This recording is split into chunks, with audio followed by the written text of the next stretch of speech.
Excited for your winter episode? Sure. Yeah. Yeah? You sound I'm very convinced. Excited. I think it's going to be good. I hope. Maybe. I was conflicted on which one to do, so hopefully I did the correct one. Oh, boy. Is this going to be like a Sweet Valley High Christmas? Maybe.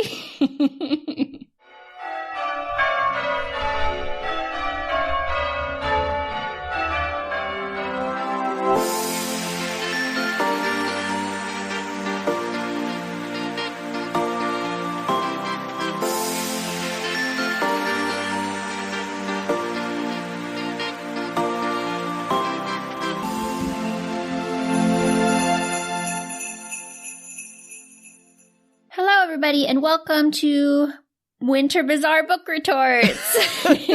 What season is it, Danielle? You seem confused. I didn't channel the fog that we have today. Oh, yes. You just thought, fog. I must be in the moors of Scotland. It was very confusing there for a moment. To be fair, we have done a lot of book re-shorts, book re-extras, book retorts. My brain was spinning. Our naming scheme is really problematic. It can be, especially during the end of the year. So, anyway, who I'm are Danielle. I'm Sam. Nice to meet you, Sam. Oh, boy. Is it nice to meet me? I've never met me, so I can't tell. Yeah, sure. Oh, I mean, it's been convincing. so long since I actually met you the first time that I have no recollection as to whether or not it was nice to meet you. I don't think it was back then. Just knowing me. I'm sure it was delightful. I don't think so.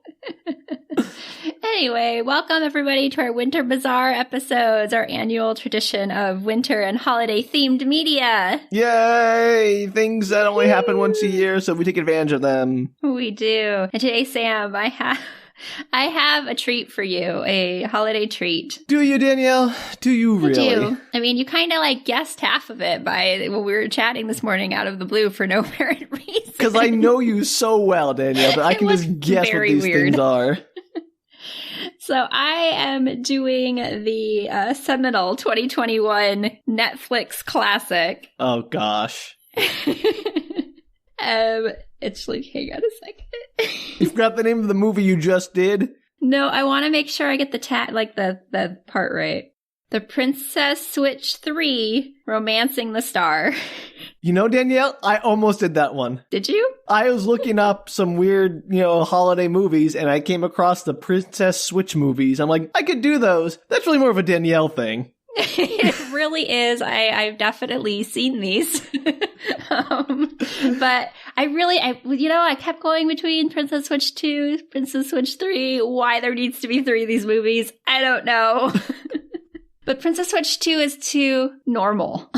The fact that I know these exist at all, Danielle, is troubling to me. I know. I'm impressed, actually. Really. Thank you, I think. Yeah. So you might have a little background from your Google research, Sam, but I'm going to send you... No, I just saw they existed and that they're basically a Prince and the Pauper thing, and that's all I got. I'm like, I'm done with that. Yeah, kind of. I'm going to send you a couple of very short summaries so I can catch you up to Princess Switch 3, Sam. Why do you guys do me more work here, Danielle? This is supposed to be our winter episodes of less work. This is together. It forms one slightly coherent summary. Oh, because that's what we're really concerned about, coherence. So this is the original Princess Switch, Sam, to catch our listeners up here. Oh, so instead of you just informing everyone what's going on, I have to do it. Got it. It's a lot. It's Sam. It's like one sentence. Yeah, but it still worked, Danielle, and I object. But all right, I'll do it for you because it's the holidays. I appreciate that. It's my Christmas present from you. So Princess Switch 1 is apparently this. 1 week before Christmas, a duchess switches place with an ordinary woman from Chicago who looks exactly like her, and they each fall in love with each other's beaus. You know who I feel bad for in that summary, Danielle? The ordinary woman from Chicago? No, the beaus. Do they have any say in this? They're just being duped. And that's like... Yeah, they are kind of duped in the beginning. It's true. That's horrible. You can't be like, oh, I'm going to pretend to be your person you love. And not like, that's awful. I'm going to admit that it's been a hot minute since I watched The Princess Switch, the original. At least a year, maybe like 3 or something since it came out. Ooh, ages. So, I mean, it's a generic story plot, so it's hard to remember everything that happened in it. All I know is that there are some very ill-treated partners in it, it sounds like. There really is. And now, Sam, I'm going to send you the slightly longer, but this is more relevant summary. Before you even send it to me, I just want to say I'm impressed that they figured out a way to make that duplicity work again, without everyone being like, is this another switcheroo? And it like amps it up. This is why I almost did the Princess Switch 2, or switchier princess. I don't remember this. That sounds like a form of corporal punishment. No, I think it's like more switching. Let me see. The Princess Is that what it's Switch really 2. called? Are you kidding me? It's something stupid. Hang on. Switched again. The Princess Switch switched again. Fool me once, shame on you. Fool me twice, you guys got a problem with switching. Like, seriously. It gets like more and more. So let me hear. All right. It says, when Princess Margaret Duchess, now a princess. Okay. It's a long story, Sam. Are they the same people or are they different people? They're the same exact people. So all of these stories have the same exact people in them. And somehow they keep switching and no one in their lives figures it out. And B, she went from Duchess to princess? Yeah, so she was a duchess. The person who was supposed to be king left, like decided he didn't want to be king. Left abdicated. The throne. And now she's the princess. But what about the other? Never mind. I mean, all right. It doesn't matter, Sam. This is not the movie we're doing. You brought this up, Danielle. This is on you. Just know that Margaret is now a princess and Stacy is also a princess. They're both princesses. Wait, what? Danielle, how are they both princesses? Because Stacy, the beau from the original, it was a prince for Margaret. Margaret was engaged to a prince, and so now she's I should have guessed that. I should have figured that out. That's on me. Sorry, that summary, you're right. The summary did not explain well enough. Well, I'm sorry. The summary that's one sentence about, hey, these people switch places, figure it out. I was trying to summarize this more quickly so that we could get to the actual plot of the third movie. Look how that backfired. So just know they're both princesses at this point in time. Okay, great, thank you. When Princess Margaret unexpectedly inherits the throne to Montenaro, and hits is that a real kingdom? I'm pretty sure it's not. I didn't think so. I'm just like, I was trying to do Montenegro or something, and I don't know, whatever. Anyway, and hits a rough patch with her boyfriend, and it's up to her double Stacy to save the day before a new lookalike. Wait, what? Party girl Fiona impersonates her in an attempt to steal the throne. Luckily, after saving Stacy from a kidnapping, Fiona is caught and sentenced to many years of community service. I almost did this movie, Sam. So close. I know we don't have time for this, Danielle, but I'm going to do this anyway. I'm sorry. You're fine. Go for it. Our listeners deserve a better summary. First, 3 lookalikes. What? There's 3. Okay, so Fiona is the cousin of Margaret. And apparently they're all dead ringers for each other. Also, apparently, I don't know, any form of biometric identification does not exist in this world. No, it does not. They all look alike, and therefore they can all pass for each other. This is like on Star Trek, whenever they have Data impersonate Captain Picard, and the computer's like, oh yeah, that must be the captain. You're like, that's gotta be a better security system than just a voice print. And it sounds like him, so it must be the same person. Yes, that's exactly what it is. Except even less. There's no security in this castle. That's what I'm getting at. If you have a princess kid, you're just no, looks and sounds like the princess. I guess that must be her. This is a very small kingdom, Sam. I don't think they scan anything to confirm the identities on a daily basis. Yeah, but how do they not have any way to verify that her signature? She has to sign documents, maybe? I mean, come on. Well, they learned all that in the first movie. And you think they would apply that to the second one, but apparently party girl Fiona can get away with it. Oh, she barely gets away with it. It's literally the most haphazard plan that lasts about 3 seconds in that movie. I thought it was really funny, actually. Just recently watched that one. All right. Well, also there's a kidnapping. I'm just going to gloss over that because I can pretty much guess what that is. She kidnapped her because she's trying to impersonate her. Yeah, I got it. Yeah, okay. I figured it out. It's basically Sweet Valley High. Yes, which is why I didn't do the second movie, was because in my head, that was the exact thought I had. I'm this is kind of like Sweet Valley High. I should probably move on to the third movie. All right, Dana, I don't know if this reveals more about you or more about our media as a culture, that this is basically Sweet Valley High with princess swapping, so. It is, and I'm going to send this one to you, which, this is the third one. This is the one we're doing, Sam. Okay, great. When a princess relic is stolen... No, not princess. Oh, sorry. I'm sorry, they're two princesses. Princess is on your mind. Seriously, when everything's a princess. Apparently, Stacy's a princess. Margaret's a princess. Fiona's a princess. They're all princesses. When a priceless relic is stolen, Okay, now she's a queen. I'm sorry. Sorry. Who died and made her queen? No, really, who died?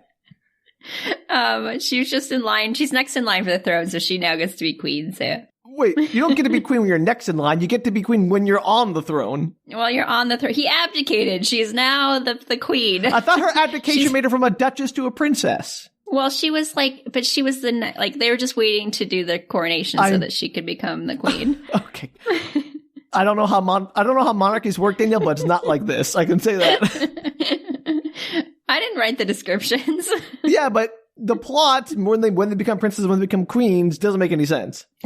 Well, she's now queen. Okay, great. Here we go. One more time from the top. When a priceless relic is stolen, Queen Margaret and Princess Stacy, oh, she's still a princess, enlist the help of Margaret's cousin Fiona, I guess she's on the good team now, teams up with a man from her past to retrieve it.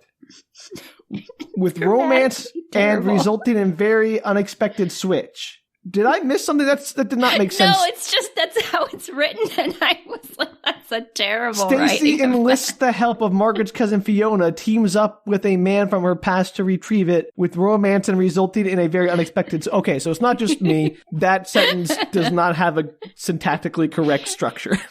I actually copy and pasted that into my notes and then had to go back to IMDb because I was like, wait, did it not copy IMDb, everything? Okay, that makes sense. I thought that was like the official Netflix description or something, in which case I'd be very disappointed in Netflix copywriting. No. We all know IMDb is a little lackluster in the quality control. It is, but it is the main one underneath the title, so it's not even one of the anonymous ones written by somebody. Well, they're all written by somebody. I think they just vote for one to put up there or whatever. I don't know. That's probably true. All right, Sam.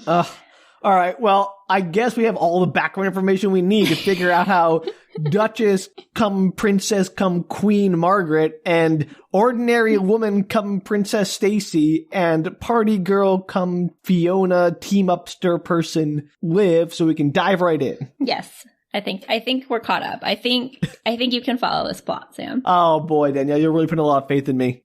I have faith in you. It's true. And our listeners. I think we can do this, everybody. What's this one called? So it's the Princess Switch 3, even more switching somehow? Romancing the Star, Sam. Romancing the Star. Wait, boo. I know, it's terrible. Romancing the Star? It's almost as bad as what? Switched Again? Are they trying to make an allusion to Romancing the Stone? I think so, but the plot, I would argue that this is not the same plot as Romancing the Stone. No, I mean, there is a priceless artifact that's being, pursued and stolen in Romancing the Stone. So that's the one thing that is the commonality, I guess. Sure. If we're going based on that soul thing, then yes, this is the exact same movie. Look, apparently this movie is very loosey-goosey with what constitutes an actual through line, so I'm going with it.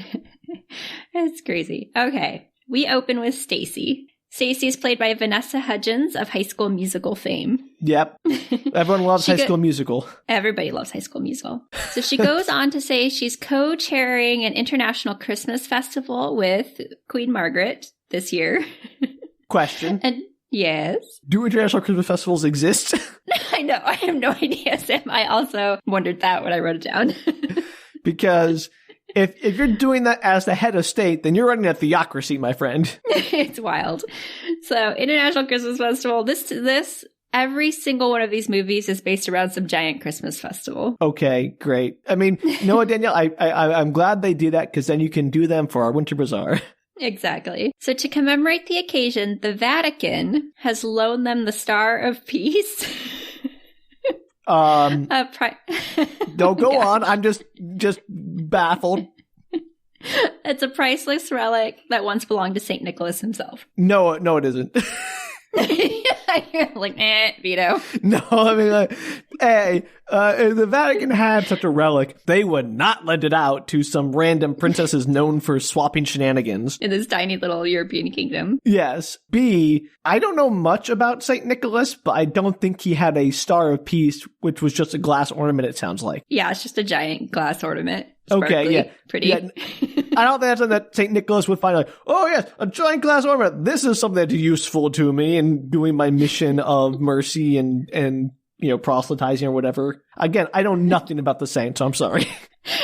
but I can't imagine. It was very clear as you were talking. Yeah, no, I figured. But I cannot imagine a situation in which a glass star is somehow useful to a saint's mission. Well, apparently it's being stored at the Vatican, and they're bringing it here with a cardinal. Cardinal someone? Is he going to be like the evil guy who steals in the end? No, he has a name. I did not write it down because he is not super important.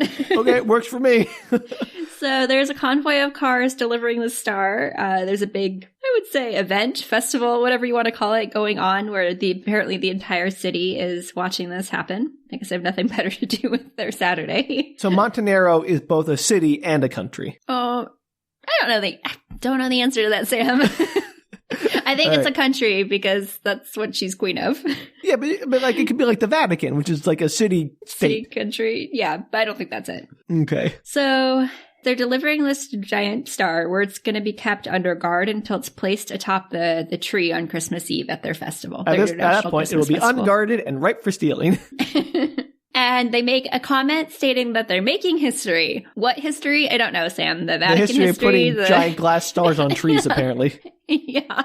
They make it sound like it's a very big deal. And I was like, nobody's going to know this outside of Montenaro. Also, question. What makes a star special other than that it belonged to St. Nicholas? Oh, nothing that I know of. They never mention it again, I think. I say this because, a holy relic or a reliquary with a saint's remains in or something usually has something more significant than just like, oh yeah, he owned it once. Yeah, it's very possible that they gave a background on it, but I have no recollection if they did. I feel like I would have written that down. All right, well, I guess they just wanted a pretty ornament for their tree and whatnot. They couldn't do a replica or something because no one could tell the difference. And they're used to switching things out, so that'd be the way to do it. No, they have the real one. It's under lock and key and guarded with real guards. And it's delivered on a podium with one of those glass boxes surrounding it. Yes, because those are impenetrable. Yes, and everybody in the audience claps. And it cuts to the Montenaro Royal Palace with Margaret, also played by Vanessa Hudgens of High School Musical fame. Oh, thank you for clarifying which Vanessa Hudgens it was. and her husband, Kevin. We all know how the Parent Trap situation works, Danielle. If you get the same person to play two roles, it's no longer super impressive like it was in the original Parent Trap back in whenever it was, 60s? Sure, that sounds right. Anyway, go on. No mirrors here, just film trickery. They do a great job. And she's with her husband, Kevin, played by Nick Sager, and clearly... Of High School Musical fame? No, not that I know of. I could be wrong. I did not recognize him from anything else, but I'm sure he's in other things. They're clearly super busy as the night kind of winds down, but they pause because they get a call from Kevin's daughter, Liv, who's off at ballet school and whose flight is delayed getting in. So Stacy is dating Prince Kevin. No, this is Margaret. Okay, Queen Margaret is not dating. She is married to... Oh, Margaret is married to Kevin, who was just an ordinary man until he got whisked up into this world of royalty. Yeah, he was Stacy's best friend. Stacy owned a bakery in Chicago. Okay, and so best friend and then fell in love with her when she was actually Margaret. Fell in love with Margaret, yes. Yeah, right. Got it. Okay. Under false pretenses. Got it. Keep going. I guess he wasn't attracted to his best friend who looks exactly like Princess Margaret. Yeah, no, Queen I mean, Margaret. How could you tell? So there's another cutscene, and we're watching Stacy and Margaret listening to a choir that's auditioning for the festival. And they are interrupted by the person in charge of the household who lets them know that the police need to speak with them. Uh-oh. Apparently the star piece has been stolen, Sam. Immediately, within 5 minutes of this movie starting. I mean, this one's really on the Vatican. I mean, they didn't send the Swiss Guard. And did you really expect the small fictional country of Montenaro to be able to properly guard a price of drug? Also, I have a question for the thieves. How are you going to fence that? Who's going to buy that? Okay, we're going to get into that. And I actually think the guards are from the Vatican. Oh, okay. So maybe it is, again, definitely on the Vatican then for sending their subpar guards. Apparently. So it is apparently been stolen out of a massive bank-style vault that's, I suppose, in the castle. Doesn't every castle have a giant bank vault in it, Danielle? Yeah, I guess so. And the window of the glass case where the star was being kept is just smashed. And it was pulled out of the front. Clearly a very sophisticated operation and not something that any clumsy idiot could do because this castle has the worst security. And so the police inspector tells them that the guards were drugged. They found traces of chloromethazine in the ventilation system that services the security office, quote unquote. Okay, sure. And the thieves wiped the hard drive clean of the camera footage. Yeah, okay, great. No backups. Clearly very, very well-run operation. That's crazy. And the quote is, whoever did this came prepared. Okay. I mean, it doesn't sound like there was much preparation needed. No, they just had to like drug the guards and then break it. Apparently there's not even a security system like tapped into the podium so that it like goes off when they break it. Yeah, there's no alarm on there, like a pressure switch or anything.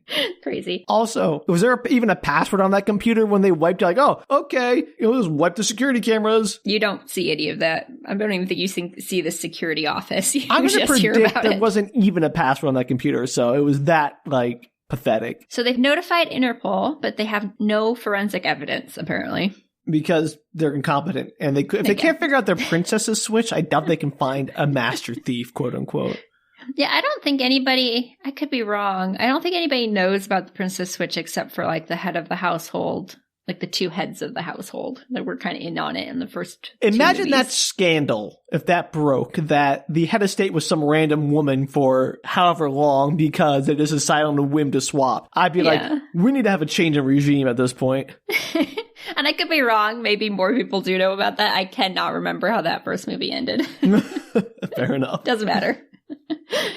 Margaret asks them to promise to get it back in time for the ceremony. She's like asking the police inspector. And the inspector's like, no. I can't make that promise. Are you kidding?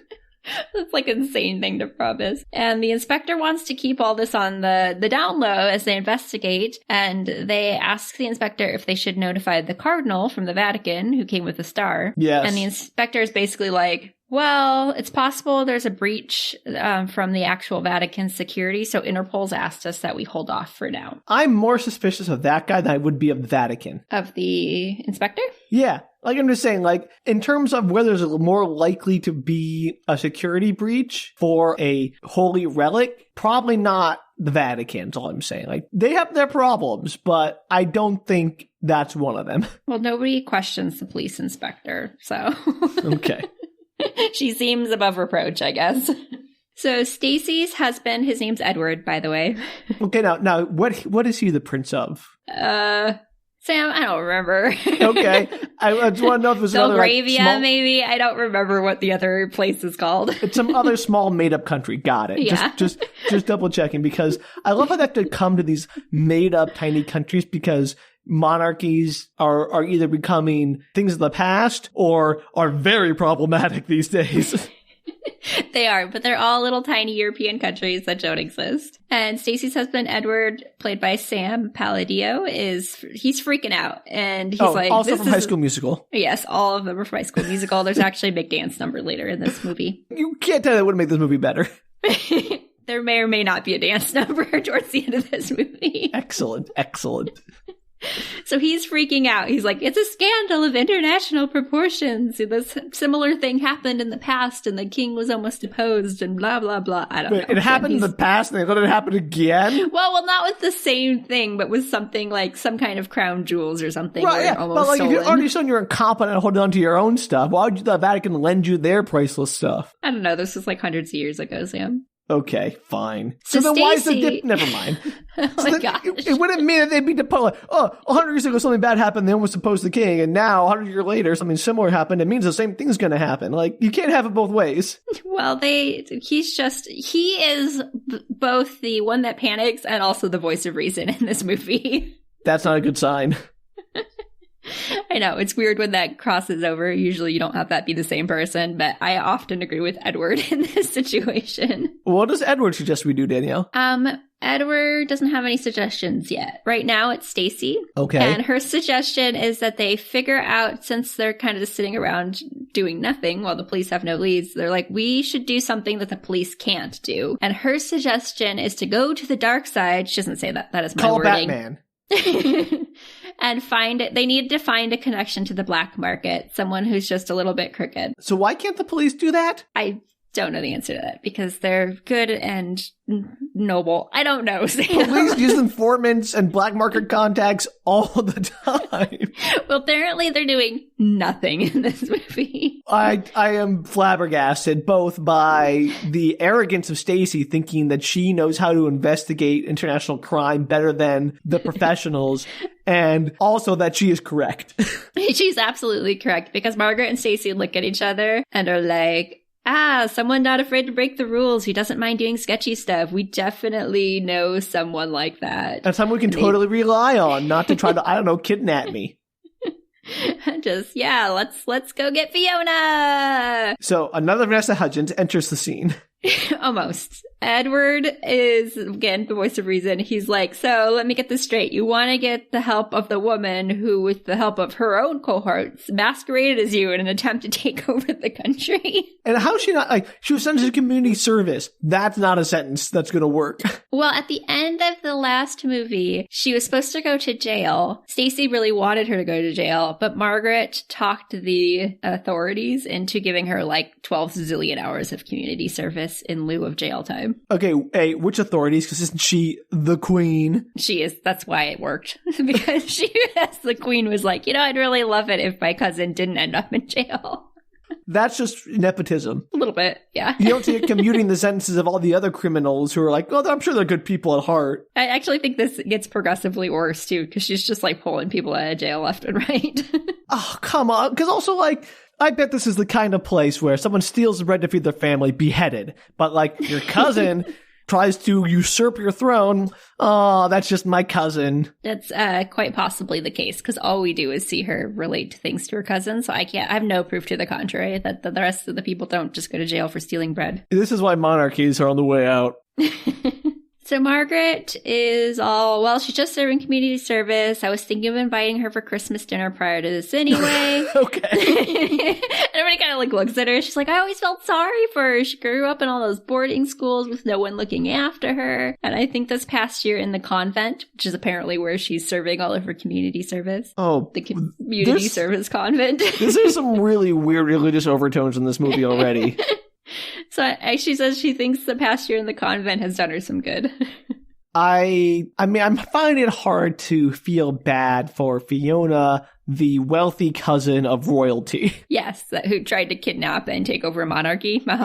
Yeah. I mean, I don't blame her for trying to do that because, that's royal family squabbling 101, right? So that's just, par for the course. But I do not buy Margaret's all oh, poor Stacy, her life's been so hard. She went to boarding schools. She's had, everything looked after because she's rich, but she just didn't have a friend. I'm like, I don't buy that. This movie's very heavy-handed in that department, too. Not surprising. So everybody agrees, what have we got to lose? And the boys are finally on your board. Throne? So meanwhile, at the convent, Fiona is in her cleaning jumper. I don't know, she has a little onesie on. And she's got her high heels and fancy nails, and she's mopping the floor. Because that's what you do in high heels. Well, yeah, I mean, she's a fashion icon, Sam. Even while mopping. She is. And she is interrupted by a nun telling her that Mother Superior wants to see her. Okay, I'm just going to put this out here, Danielle. Does Margaret put in place any safeguards when she brings Fiona back into the picture? Hey, I'm bringing my duplicitous cousin back in. Let's maybe have a code phrase so it's me or something. No. Of course not. Wild, right? You think that they would, as a fabulous idea when everybody looks exactly like the other person. Right. It's it's your basic, how can you tell if I'm the clone or the real one? You gotta have a code phrase or a scar or something you can point to that prove that you're you. I 100% agree with this. I actually have some questions about this a little bit later in the movie of just how everybody's interactions work when they all look exactly like each other. Or I don't know, a fingerprint or a DNA sample, or eye scan, use Face ID on your Apple device or something. I don't know, there's just a million ways you could at least prove that it's you and not your duplicitous cousin. I know. I think I read once that there are supposedly like 6 people who look pretty much identical to you. And I'm thinking, how are 3 of them all within like 100-mile radius of each other? All right. And yeah, good. Yeah. Also, and maybe Face ID wouldn't work, but still, something. I feel like you would do something. Just a code phrase. It's so, I mean, these people deserve to have their kingdom. I mean, I'm not surprised the Star of Peace got stolen from them. They have no concept of security or protocol. They don't. It's terrible. I'm glad I didn't watch this movie, Danielle. I'd just be angry the whole time. That's understandable. Especially in the second one where there's like much more of an issue because everybody's pretending to be each other and like trying to take over kingdoms. Yeah. Okay, great. So Margaret, Queen Margaret, is in Mother Superior's office, and it's clear that the Mother Superior Mother is super over Fiona. Like, she's like, oh, for the love of God, please take her. No kidding, because I doubt she's very effective as she's mopping in heels. She's super not, and she's very sassy. And so the difference between these 3 women, Sam, just so you have it in your head. So we have the American accented Chicago baker. Not with a Chicago accent. And we have the just normal kind of British upper crust of Queen Margaret. Of course. I'm sure the accents are on point, by the way. Yes. And then we have the over-the-top, insane British accent of Fiona, who's just like doing a parody of an upper crust, or shooting like Cockney or something. No, she's doing like a parody of an upper crust with like super elongated syllables and just like, she's super sassy. Yeah, like exactly like that. Okay, perfect. Great. Love it. So that's their difference. I want to know, how well do they swap accents in the Princess Switch 1, or whatever it was called? They do. How often do they switch accents? No, how well do they switch accents? Like, I mean, I'm not good at discerning whether or not somebody has an on-point British accent, but she does the 2 accents. I'm not saying Vanessa Hudgens can't do that. I'm just impressed that Margaret and Stacy could easily adopt each other's accents and manner of speaking without arousing any suspicions. They kind of practice it a little bit, but they do seem to manage to do it pretty quickly. And in this one, you'll see what happens, but they managed to switch accents pretty well in this one too. All right, more switching. Can't wait. It's great. And so Margaret basically invites her to Christmas dinner. And there is a hearing of the disciplinary committee for reasons unknown. She has like 1,000 hours left on her community service. But there's a hearing of the disciplinary committee on the 26th of December, and she must be back by then. So she's not supposed to leave the convent. But Mother Superior is like, yeah, let's go. Okay. Go enjoy your Christmas dinner. Is Margaret the queen or not? She is, which is another reason why it's like she's allowed to go. But Margaret's not the kind of person who like mandates things. She asks nicely. Yeah, but like, unless this is a constitutional monarchy, which it might be, I don't know. But it seems like if she could easily pull strings to get her cousin out of a treason charge, then maybe she could push the disciplinary committee meeting back to not Boxing Day. Right. Well, apparently it's on the 26th, Sam, and you'll see how crazy this gets later. Or, just say, sorry, I'm the queen, not gonna happen, whatever, she missed it, don't worry about it. Yes, I agree that she could abuse her power way more than she does in this movie. Other than to be, like, if she's gonna abuse it, at least, be honest about it and use it to solve your problems instead of creating more problems for yourself. Agreed. So anyway, Mother Superior is all about her leaving. Okay, I don't even care Mother Superior. Fine. I know that's just contrivance. Go. So meanwhile, back at the castle, Edward is worried because they've made no headway on the case and they could really use some good news. And then Fiona appears in the doorway dressed to the nines and she says, "No worries, Royal Six-Pack. Good news has arrived." Ta-da! I mean, I do appreciate her confidence. But also, hasn't it just been like a day? Yes. Edward, temper your expectations. So now she is tailed by her 2 minions. These are Reggie and Mindy. And apparently so her Horace and Jasper got it. Right, it totally is. Like, that's exactly what I thought of. I actually made a comment in my notes. And Margaret has apparently pulled a few strings to get them out of jail. Because these are the 2 people who literally kidnapped her. Kidnapped Stacy. Margaret should not be leading a country. It's insane. I know I've called for this a lot recently, but there needs to be a French-style revolution again. I mean, Cinderella needed it. This place needs it.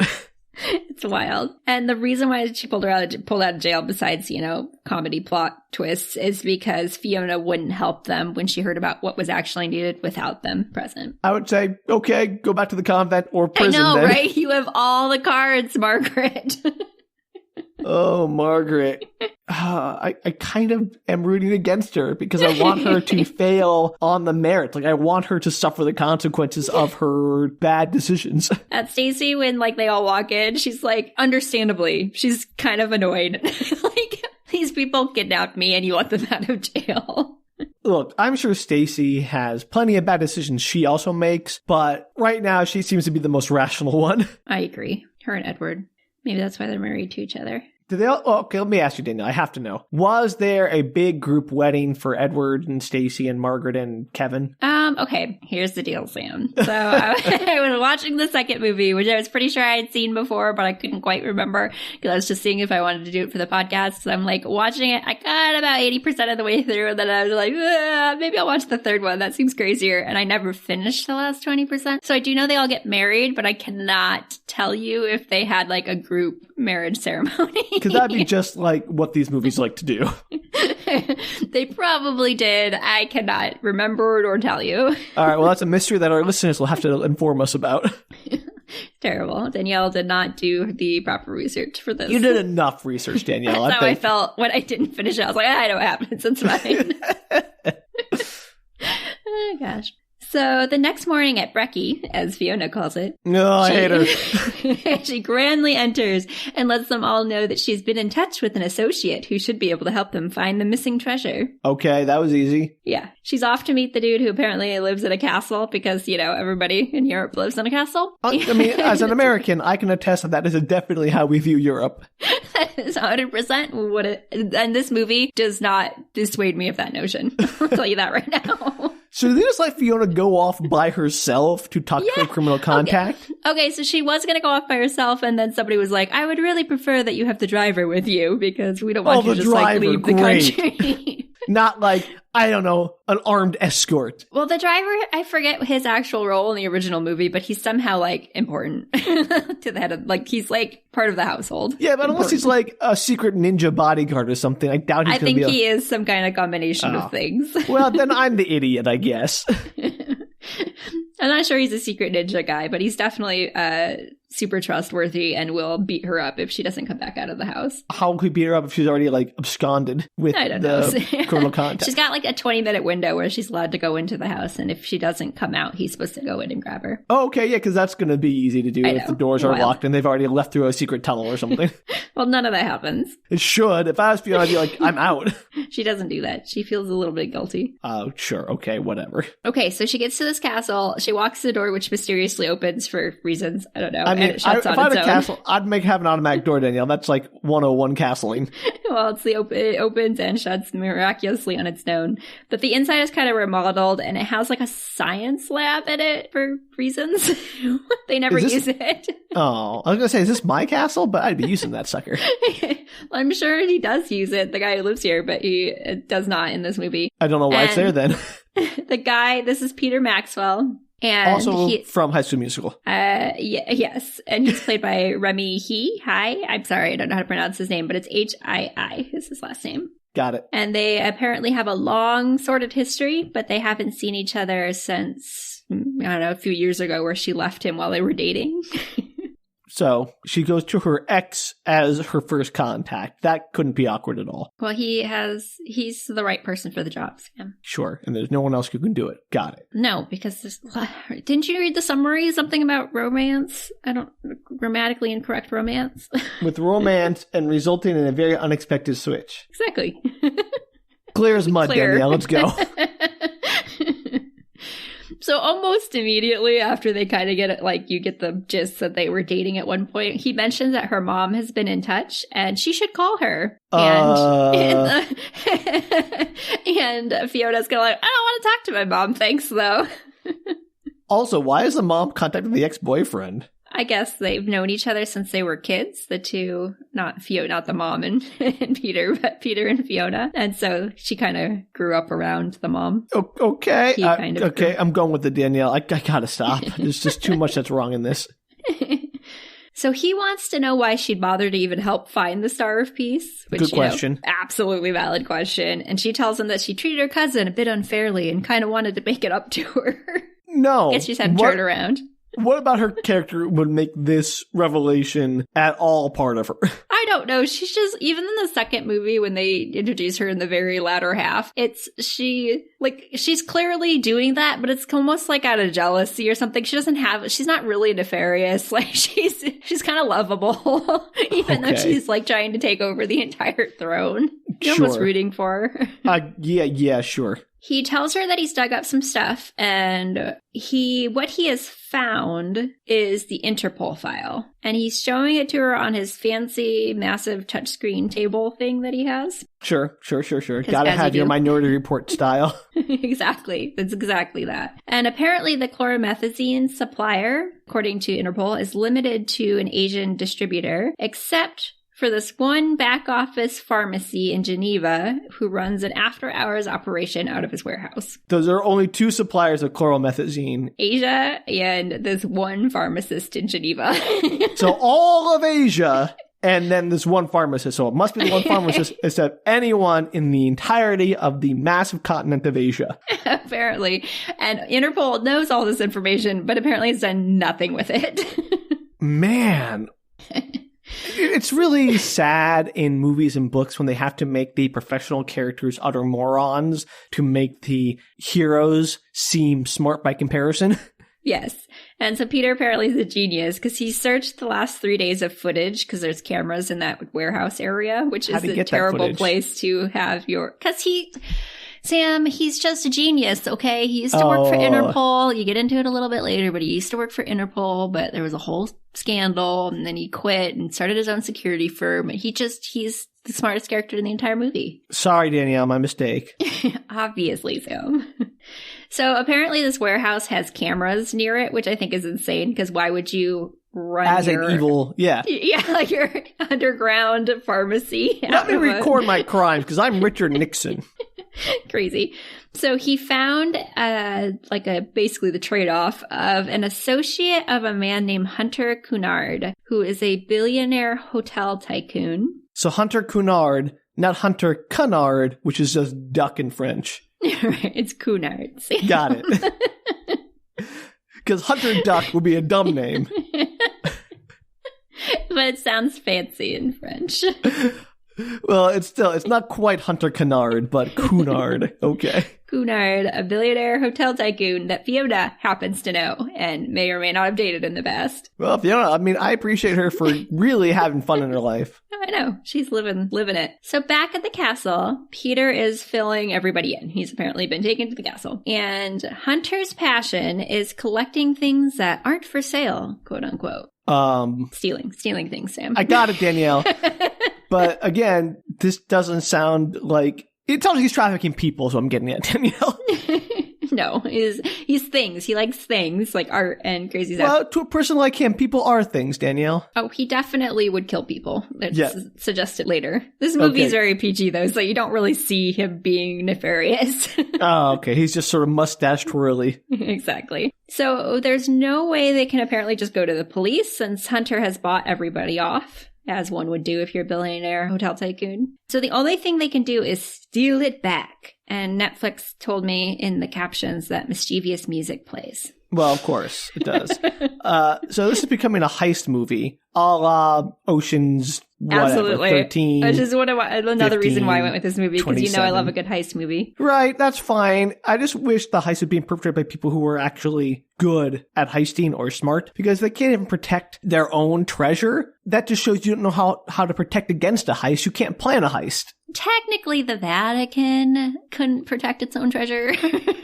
Oh, I'm sorry. Who set up the castle security system, Danielle? Who made the computer not password protected so you could wipe the cameras easily? That's a fair point. I don't know how involved the Vatican in it was with all that, Sam.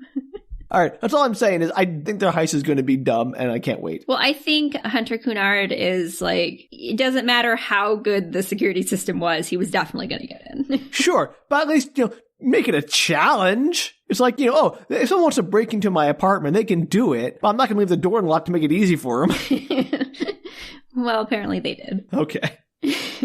So there is a big Christmas party at his estate, at Hunter's estate, that Saturday night. And security's tight, but there is a huge influx of service people coming and going, as you might imagine. Oh, they're going to dress as a servant. Classic. They don't, actually. What? Why even with that? Why even mention it? I don't know.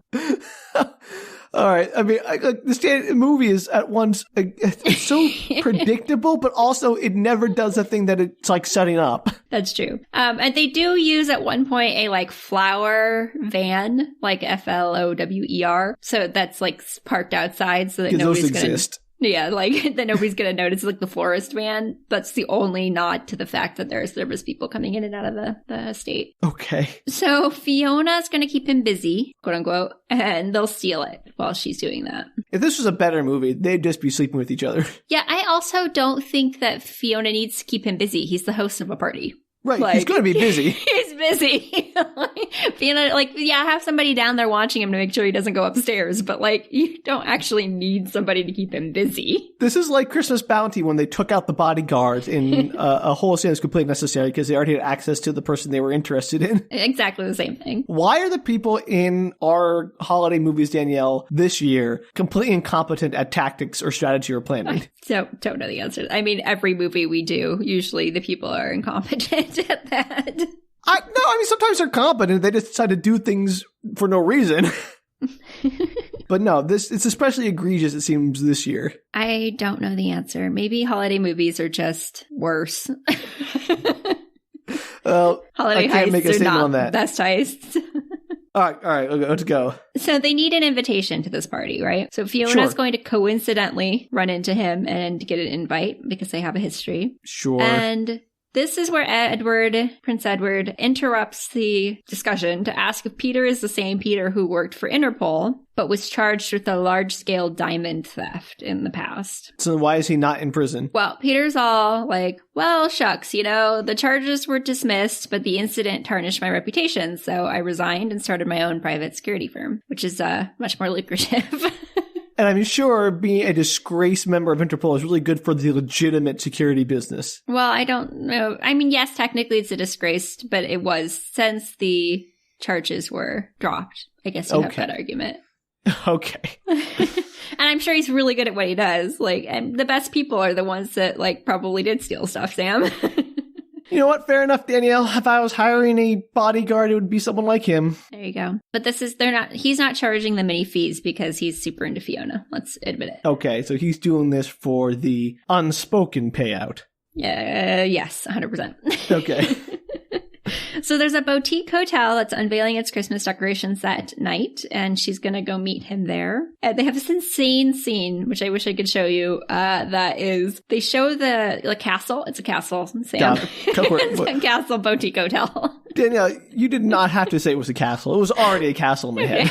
All right, so it's a castle, and it has all these like Christmas trees that are lining, the balcony area, and these huge torches. What I assume are torches. The screen is like far away, so you can't see up close. Are they like sconces or freestanding like braziers? I think they're freestanding, but I can't tell, Sam, because it's too far away. But the flames on them are ginormous, and for just a second, I thought the castle was on fire. That'd be awesome. I know, and then the trees are like right next to it. I'm like, who designed the idea of having Christmas trees next to potentially freestanding fire torch breathing? Like, it was insane. I was like, this hotel's gonna go up in flames. Well, it's the same people who decide to put massively hot incandescent light bulbs and wrap them around a dry piece of kindling in your living room. I know. It works so well every year. You're right. There are never any Christmas tree fires in America. Or other places. We're not the only place that wraps lights around trees. I think our safety standards are pretty lax. That's accurate. At least we usually don't put real candles on trees. That's true. Except for that one book I did. Wait, what? Flat Out Love, where they put the actual lights on, like the actual flames. I thought that, like you actually did it or something. I'm like, what? You just put candles on a tree? That's insane. That's a terrible idea. Especially with my history of Christmas trees falling on top of me. That's a terrible, terrible idea. We don't have time for this, Danielle, but I really want to hear that story about Christmas trees falling on top of you and how you have a history of this. Yeah, it's multiple times. It's not even once. Well, I would say we're going to save that for a special episode. So if you want to hear Danielle's story about her Christmas tree shenanigans, maybe check out one of our extras on our Patreon account. I was going to say, Patreon bonus. Yeah, all right. Put me on a Patreon wall. You want to hear that? You have to give us money. And then you can just stop giving us money after you do it once. We don't care. It's fine. Anyway, the Castle Hotel is not on fire. Unfortunate. And so what Fiona's plan seems to be is that when she sees Hunter coming into the party, she starts to get overly cozy with the Santa that's like on site for pictures. Is she trying to make him jealous? I think she's just trying to get his attention because she's being loud and dramatic, as Fiona always is. So she's like, kind of, she's not making out with a Santa, but it's close. So, well, I mean, I guess this year Santa's getting the present. Exactly. He notices pretty immediately and is like, "Oh, what are you doing here?" And they go to the bar to chat. And he's clearly just kind of the wrong side of sleazy. Like he's obviously a bad guy. Got it. And he doesn't believe that, to his credit, does not believe that it's coincidental that she's there at his house. And she assumedly wings the idea that she wants to sell her own estate to him, that she has an estate? She is, because she's a cousin of a queen. So why was she trying to... So she has her own estate, but okay, this is the story. I don't know how true it is. And maybe they explained it more in the second movie that I was only half paying attention to, Sam. But... All right, I'm just saying, like, her, like, oh, poor, discarded cousin who doesn't get any of the, trappings of royalty and is jealous. Like, oh, she has her own estate, though. But then it's not that they were not sad for her because she doesn't have the trappings of royalty. They're sad for her because she grew up alone with, like, no parental figures and was left kind of to her own devices as a child. Oh, you mean like millions of other people? Right. But Sam, this is one character in this one movie. We can't feel sorry for every million person out there. All right. I'm just saying, like, nepotism. Well, yeah, but this is like the family you're following, so you're supposed to assumedly feel some kind of empathy for this poor kid. It just makes me hate this whole family. And they're like, poor us for being royalty shtick. So she tells him, because she inherited her father's estate, and now there's supposedly like very little money left on it. At least that's the rumor. Again, I don't remember if that's true or not. But she's trying to sell it to him because she thought that it would make a good boutique hotel, and he's interested in that. So he's like a boutique hotel chain person. He's a hotel tycoon. Hotelier. A billionaire hotelier? Hotel. Yeah, hotelier. I don't know. The French don't pronounce like 2/3 of their letters. To be fair, English is no better. But it is not. I'm not arguing that at all. This is just karma for us making fun of the accents earlier. So, I mean, fair play, universe. They don't use that word very often. I think they say it maybe once. So he ends up inviting her to his party, obviously. Sure. I mean, what are you going to do with the person you suspect? Invite them to a party. Well, he doesn't suspect her of being nefarious. He knows that she's there for some other reason. And she's like, yes, I'm here to sell my estate to you, obviously. And the only way we can do that is at a party instead of, with lawyers or an estate agent. Well, I think he's trying to get Ben into her pants. Let's be honest. Okay. Well, all right, Danielle. It was that. Okay, I gotcha. I think the idea is like, hey, why don't you come over and discuss stuff at my party? Yes. Nothing was a better aphrodisiac than contract law and estate sales.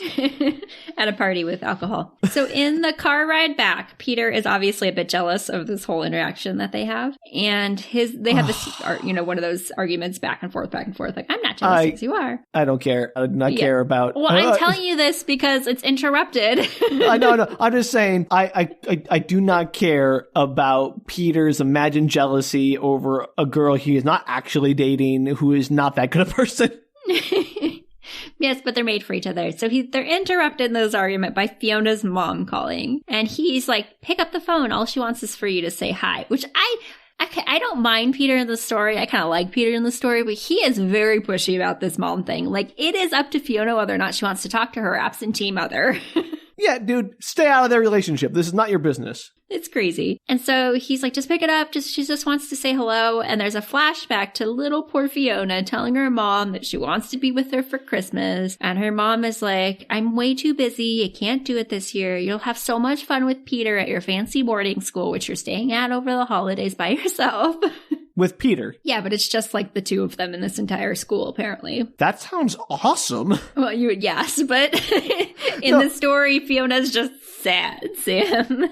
All I'm saying is I was a kid and I had full run of a school, like the whole building. That'd be the best. It would be, but that's not the way she runs with it. She just wants to be with her mommy. And Fiona gives her mommy a homemade Christmas card, and her mom's like, yeah, this is charming. Gotta go. Bye. Look, I'm not saying her childhood was perfect, but I'm also not saying that it is the most tragic child I've ever heard of. No, it's not. It's just an absentee parent. And Fiona does not answer the phone. Yeah, good. Good for her. Set your boundaries, Fiona. Maintain your boundaries. Yes, exactly. So back at the castle, Peter is showing them a digital 3D model on his apparently portable 3D model screen he brought with him to this house. If he has that, he could just sell that and be a billionaire. It's crazy. He's just like set it up in the living room of the castle. And it's showing them like the 3D model of Hunter's estate. And specifically, how did he get that? I don't know, Sam. They never mentioned, it's just one of those things where the guy who knows all this stuff just randomly magically gets all this information. Perfect. And he's showing them the room that, like, where everything's kept. All the art that he can't buy is kept. The trophy room? Yes, the trophy room. You're going to love this, Sam. There are lasers. Oh. Great. Are they green or red? They're red. Ooh, that's a good question. Is it? Well, I wanted to say red, and then I actually really might be green. My point is, dumb. Visible lasers are dumb. I know, they're very visible, and if they're caught, it's implied the hunter will kill them dead. Okay, sure. So, and there's another flashback with Peter and Fiona eating a Christmas dinner feast alone at a giant table. Which seems awesome. Yeah, but it seems insane. Like, supposedly these are the only two kids that are in this school, at least as of right this second. Why is there so much food? Yeah, they cook them like this. They have a big plate of food, so like maybe the staff's eating and stuff too, but they're not there. And these poor two little kids, they're the only two kids left over for the holiday season, and you leave them at a huge table alone. You don't put them at like a smaller table. You don't eat with them. I mean, I would love to have a personal Christmas feast or whatever, but question that just occurred to me, where's Peter's parents in all this? Is he as neglected as Fiona? One maybe assumes so. To be honest, if they told me, I don't remember. Because, we're trying to gen up all this sympathy for Fiona, but what about poor Peter here? Yeah, I don't remember Peter's backstory, if they even told us. Fine, but I'm a Peter truther now.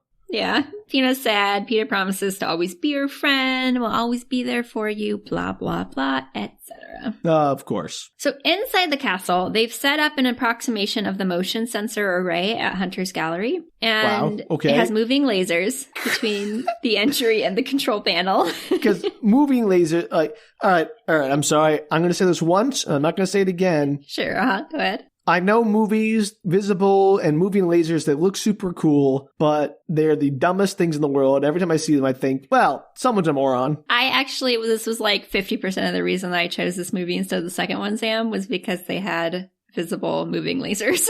Thanks, Danielle. Appreciate that. It's like, Sam will appreciate this. I've made my declaration. I will never bring it up again. I still enjoy heist movies, even with the moving lasers, but you can't deny they're stupid. Okay. It even gets better because apparently they need two people to do the laser array because one laser is too high or low. I don't know, Sam. It's very confusing to get through without boosting someone over. So you have to get on someone's shoulders and throw. And you have to toss them over. All right, instead of having a moving laser array, why not have a veritable wall of lasers so there was no boosting you could do to get over them? I don't know, Sam, but that's not how they do it. Okay. And otherwise you can have this set to music and all sexy dancing trying to get through the lasers. Didn't they already do that? What was that movie with the Catherine Zeta-Jones called? The Entrapment. Entrapment, yeah. Yep. So, they're trying. I can remember the title of that movie. Bam! Yeah, you can't remember any of the movies that I've told you about, Danielle. That hurts.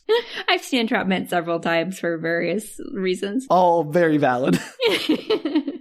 So, even though Reggie, the little sidekick, tries to get in, he immediately, of course, sets all the alarms off. And so Fiona is now the only person with this capability. And she does this sexy dance to get through it. Is she in high heels the whole time? I bet she does have heels on. I don't know if she has like high heels, like the pointy ones, but I bet she has little booties on that are heeled. Okay, fair enough.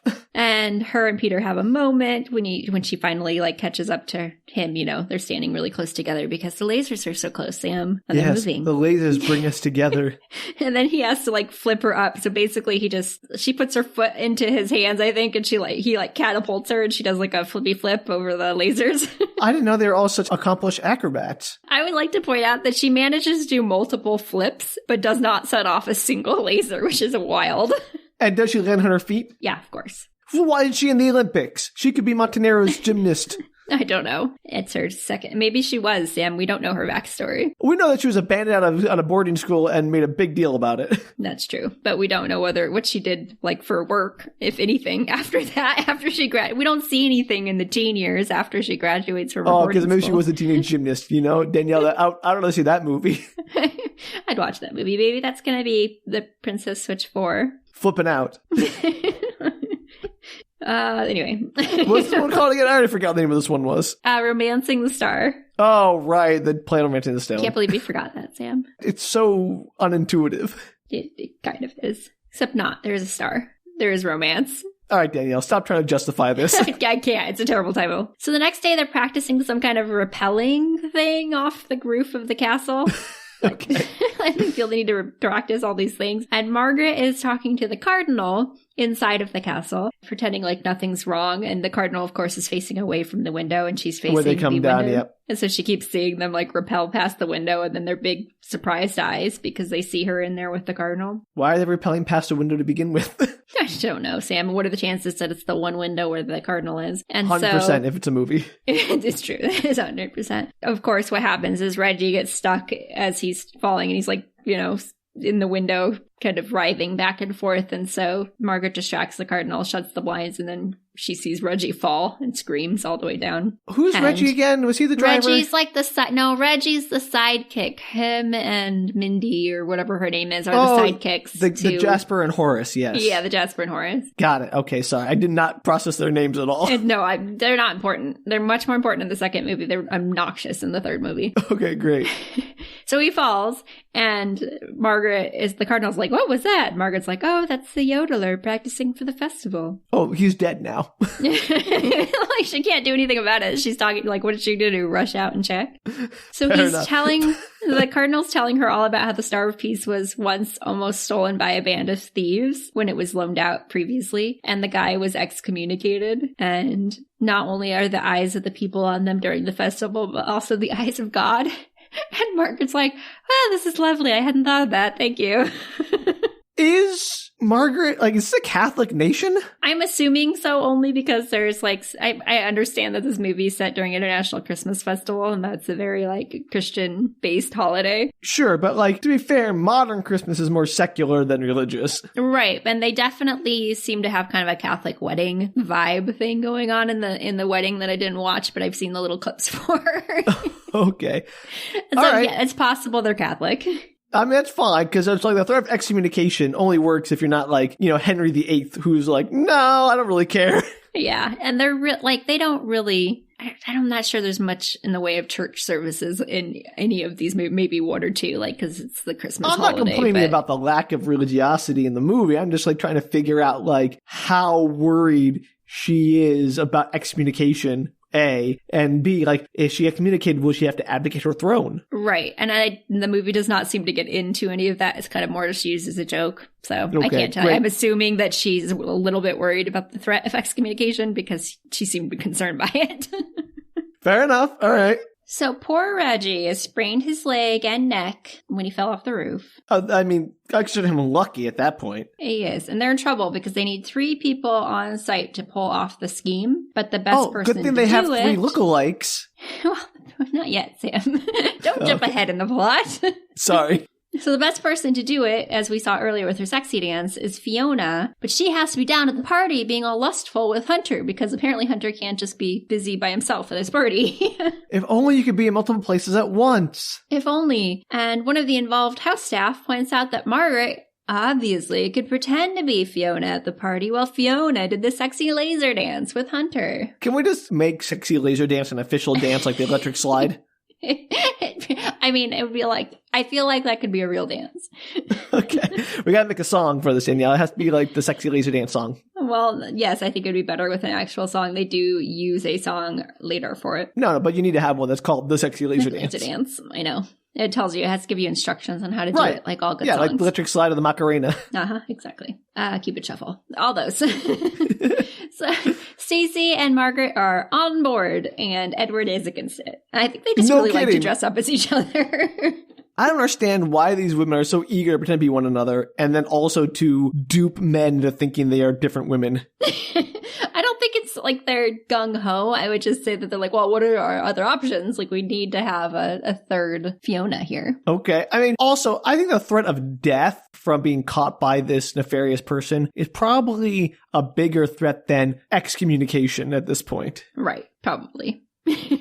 And yet, here we are. Yeah, here we are. So Fiona thinks there's no way Margaret can be that lascivious. So Margaret stands up and does her best Fiona impression. And it's lovely, of course, because it's the same actress doing all three. I would be upset if it was I mean, actually, I would love it if it was a terrible impression. Like, if Vanessa Hudgens could not imitate herself. She does like an even more over the top version of an over top person, but it definitely is on, like, it looks like her. I don't really know Vanessa Hudgens from anything except High School Musical, I'll be honest. So you have to tell me. I think she's probably a pretty good actress, right? Yeah, she's pretty decent. All right, good. Like, you buy her as a princess and a queen and Fiona and the Princess as Witch. 3 separate people, not just the same person, right? Yeah, and it's actually kind of fun when she switches between all the accents and stuff, like when she's, showing that she can do Fiona and then goes back to her normal. She does a pretty good job of being like, is that okay? Like, like, that was cute. So, yeah, she does it. She pulls it off. Good. All right. And they're kind of all on board, like, okay, yeah, I guess she can be Fiona. I guess this is our best bet. Let's do it. So there's a montage of Fiona showing all of her classic Fiona moves, because apparently Fiona knows she walks in a certain way and talks in a certain way and, like, moves in a certain way. I don't think I personally could teach somebody to be me. I'm not that aware of how I walk and talk. Yeah, I don't think I could either. It'd be hard. And I've listened to myself a lot. Exactly. I still am not sure I could do it. And I would be like, I don't know, you figure it out. I think we'd actually know what we should do, Sam, if that happens, if we're not trying to fool each other, is we should have the other person look at the other person, because I think that would probably be a better fit. We've spent enough time around each other that you could tell me if my doppelganger was enough like me. I mean, boy, Danielle, you assume I pay much more attention to you even. I just think you'd know, like, whether or not they were really off, where I might not. Okay, yeah, I can at least gauge their uncanny valleyness compared to you. Perfect. And then I could, like, just slowly build them up. I would, like, send them to somebody who knows me pretty well, and then maybe work, and then my mom, and then, like... Yeah. That's a really good plan. Also, Danielle, because we're not idiots, we'd have a code phrase to know which one is which. Exactly. And if I was trying to somehow entrap you in something, Sam, obviously wouldn't take that much, so we're good. Oh, what? Well, you just said you wouldn't know. Oh, you sad it. Sam. I don't know why I would be doing that. Maybe just to have somebody fill in for me on podcasts. You want all my millions of dollars I have. That you're pilfering from the podcast fund. Yes, I'm embezzling from our podcast fund, because everyone knows podcasting is where all the money is. It's in our Patreon. We have Patreon, everybody. Yes, please put more money in that so I can have an embezzlement scandal that Danielle can then entrap me in. So that's what we're going for in the month of December and January, is we're trying to build up our embezzlement fund for Sam. Make that dream come true. You can find that at patreon.com/bookretorts. This is probably not our best advertisement, but sure. I'll laugh if it works, though. We love you, listeners. Sam would love you even more if you could give him some money to embezzle. That'd be the best. I've always wanted to embezzle something. He has full access to that account, so I don't know what's going on in there. I should really check on that. That really gives you a sense of how well it's doing. All right. Anyway. So there's a montage. Fiona's showing her all her classic Fiona moves, and she's filling her in on all the hunter history so she knows her stuff so they can chat. Sure. Which is good. A lot of movies don't show that, and I'm really glad that she kind of gives her the rundown. The Princess Switcheroo 3, better than Ocean's 12 or whatever. Exactly. That's not hard. So they do they do the grand reveal of the two Fionas fully dressed in the same styling and hair and all of that, because Fiona has like bleach blonde hair and the two other ones have their normal brown hair that Vanessa Hudgens has. So the men look particularly confused, and Peter in particular seems very unsettled. And this is kind of where I had that weird question of like, okay, if all three women look alike and have three love interests in this moment, or when the love interests are switched and nobody can tell, are they attracted to the other people? I mean, I'm sure on a physical level, but also like there is some weird emotional stuff going on, I would wager. I know. Like, how deep does this go? Because they all have very different personalities, to be fair. If I was one of their partners, I would live in constant fear that it wasn't my real partner. Yeah, you would just have that like general, you'd have to just assume that your partners are trying their best. Because originally, because they mentioned it in this one, they had promised to like never do it again. And then they and that's in the second one actually. And then they like secretly switched for various reasons. And then trust lost. I know, right? And in reality, your partner would be really angry about that. This is where the code phrase, I couldn't even give him a code phrase because they just tell the other person the code phrase. It's terrible. Matching tattoos. Only way to solve this. Yeah. That'd be a good idea that they all had to get different tattoos. Yeah. That's a good 1, idea. 2, and 3 or something. 1, 2, and 3. Then you have to remember your number. Can you imagine? You're just like suddenly like, wait a second. If you can't remember one number that's tattooed on your partner, then honestly, you're not a very good partner yourself. Sometimes you just forget things you always have known. Okay, Danielle, remind me never to rely on you for tattoos remembering. Just saying it could happen. Okay, great. All right, so they're all swapping around. Their partners are rightly disturbed by all of this. Absolutely. Basically, that's just the reveal. And then after that, there's a scene with Peter where he's trying to get Fiona to commit to hanging out, like to going on a date after the theft. Uh-huh. And she brushes him off. And he's like, he basically points out, like, you're a huge commitment phobe. And it's due to your mom. And that's one of the reasons I keep pressuring you to, like, talk to your mom. Is because you. And now that I pointed out your deep psychological issues, they're no longer a problem. I know. And he's like, in fact, it's just like your mom. Your mom had the same issue, and now you have it. And she gets rightfully, but also maybe it's true, but like rightfully really hurt by that. Yeah, I mean, it can be true and also presented in a terrible way. Yeah, it was kind of presented in a terrible way. And they basically end up agreeing to keep their relationship strictly business. And she's obviously really hurt by that and upset that they can't be more at this point in time. Well, doesn't he want to be more and she's the one who's not committing? Yeah, but she's clearly like, she clearly likes him. She just doesn't want to commit to him. Oh, poor Fiona. I know. Her life was so hard. So hard. So the two stooges, Reggie and Mindy, are in their flower delivery van and they're off to the party. And Edward is concerned for her safety, Margaret's safety. And he's the only true voice of reason. Really? He's the only person in this whole movie who's like, I don't know if this is the best idea we've ever had. I would say it's probably the worst. And Stacy's like, it's fine. Margaret can take care of herself. Like all princesses who have never associated with criminals can. I know that he's a murderer, but it's fine. She knows kung fu or something. There's been no point up to this in any of the movies that proves that she could take care of herself. I mean, the best she's been able to demonstrate is she could swap places with an American accent. Exactly. So she's interrupted by a phone call from Mother Superior, and apparently the disciplinary committee has moved to push up Fiona's review to that night in a few hours. What day is this? This is, Sam, I don't know. It's before Christmas Christmas. Eve? No, it's before Christmas. It's the Saturday before Christmas, but I'm not 100% sure when Christmas is. Because I don't know what scheduling is like for this committee, but it seems like unilaterally pushing up a visitation or committee meeting to the night of with no notice during a very busy holiday season would be feasible.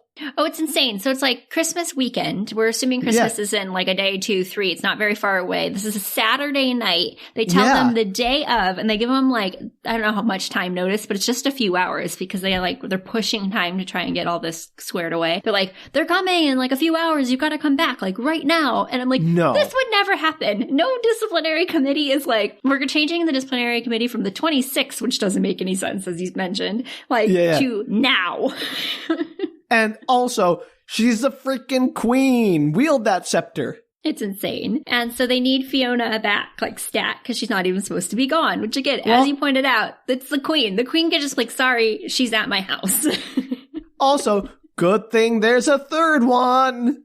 Yes. So Stacy's like, oh no, what do we do? And Edward's like, well, there's nothing we can do. She can't be at two places at once, because Edward's kind of dumb. Boy, Edward. You may be the voice of reason, but... It's so funny. Stacy's like, oh, my moment has come. Let me bleach blonde my hair, dye my hair, and then we can...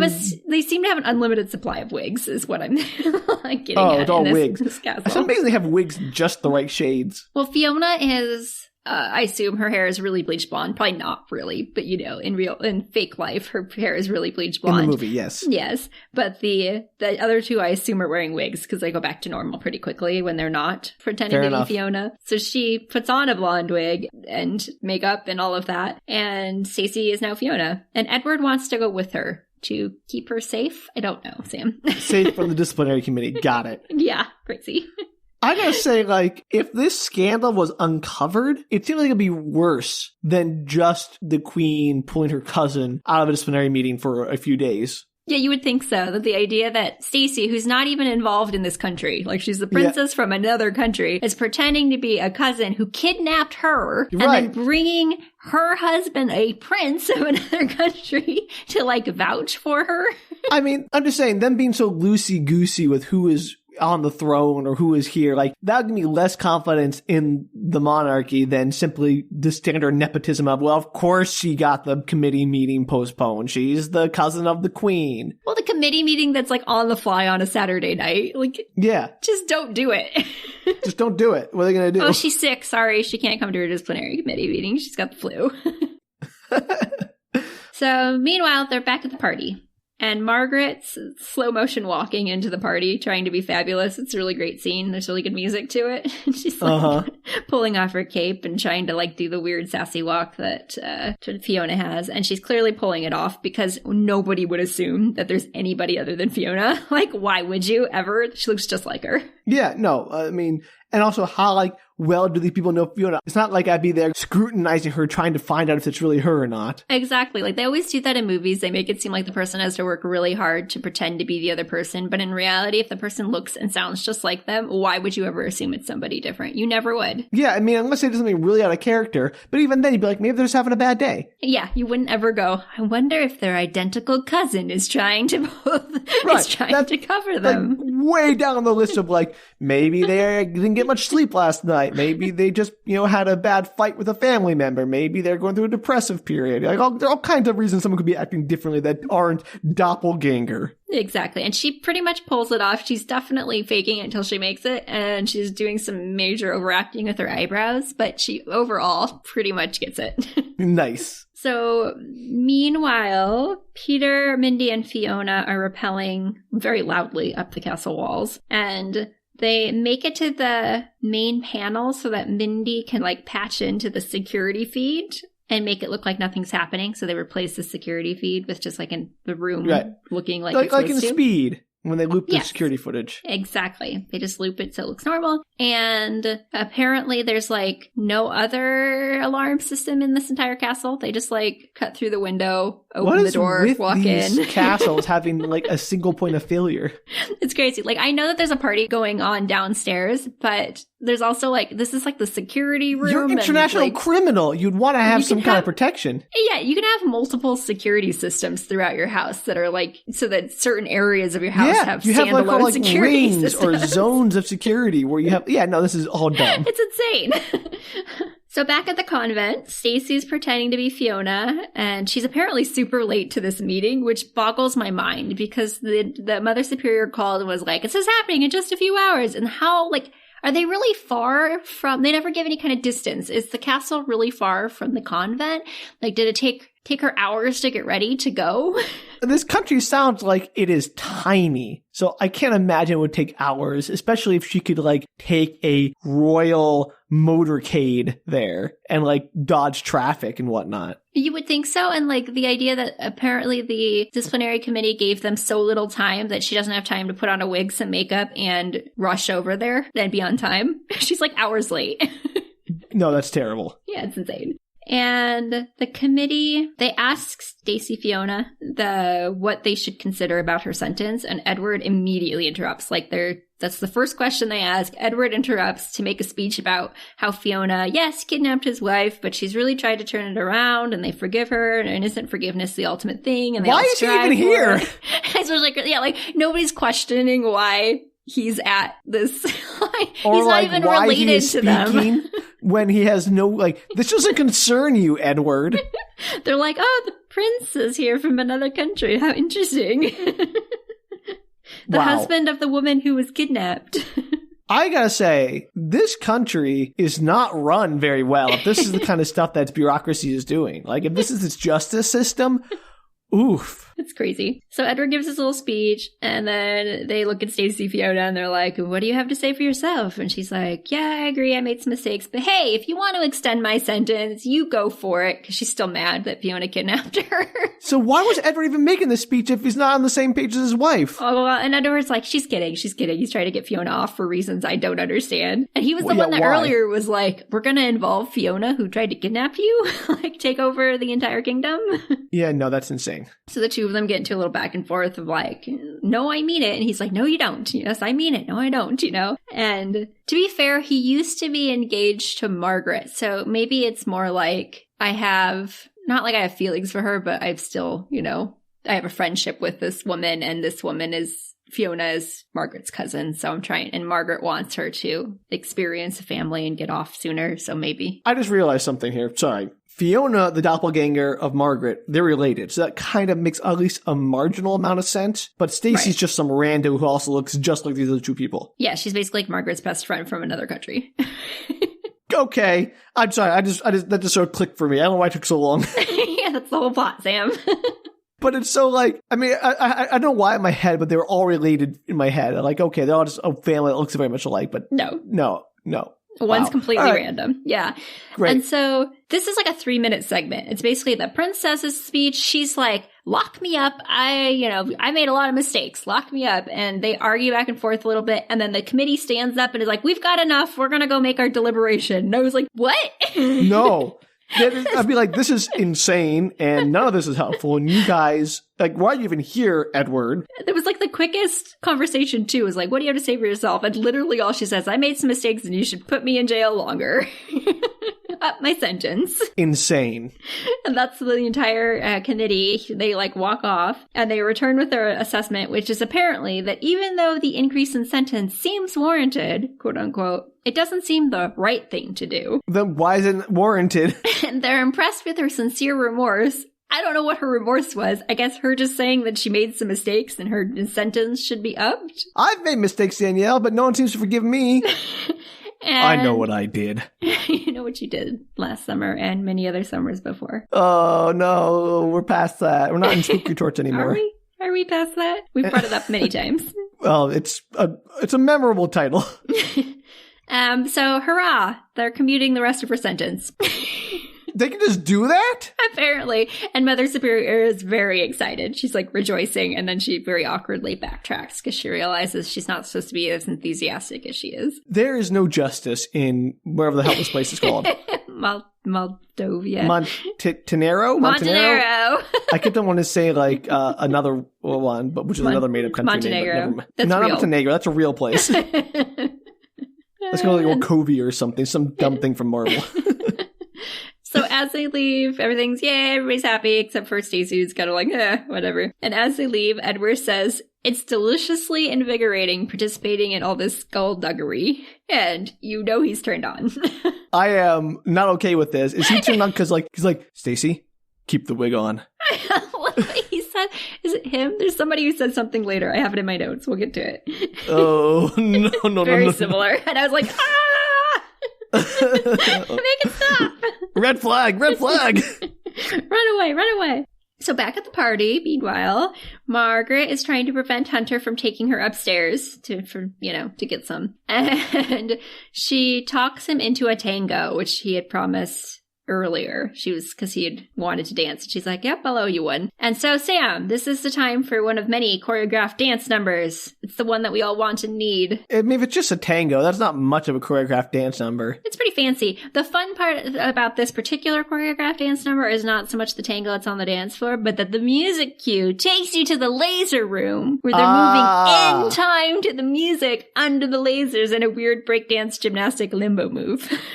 Great. Okay, so now I'm back on board. But I just really want to see like the whole backup dancers doing everything too, like a Broadway production or something. Yeah, it's fabulous. And so they make it across. She cuts the wire. Fiona cuts the wire from the circuit box, and the lasers come off. And they go to the podium to get the giant star that's, of course, sitting in the center of the room. But in classic Indiana Jones style, they pull the Star of Peace off the clearly pressure-sensitive podium.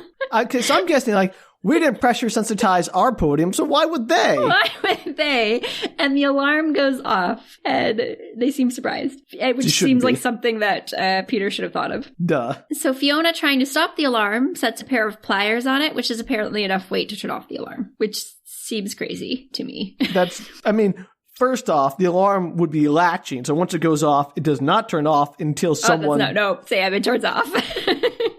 Oh, and then everyone's in the guard was like, oh, we heard the alarm go off for 3 seconds. It's probably fine. No, it's exactly what happens. So they show you the security room, and they're like, why is the alarm going off? Because they're looking at the screen, and it looks like nothing's happening, right? Because they have the security feed looped in. So they're looking at it, and they're like, it must be the music pulsing from the party. The vibrations set the alarm off. I don't buy that. Yeah, not even a single security guard is like, well, I'll go check it out and make sure nothing else is going on. Just do a walk by. It's like your job, man.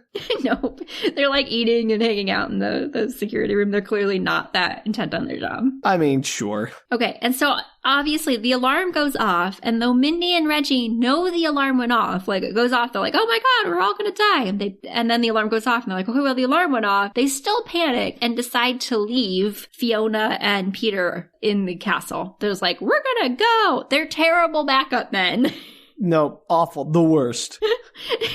And so Mindy pulls, so glad we broke them out of jail. I know, right? So Mindy pulls her USB plug thing out of the computer, and so the regular camera circuit like comes back on. And she couldn't just leave it in?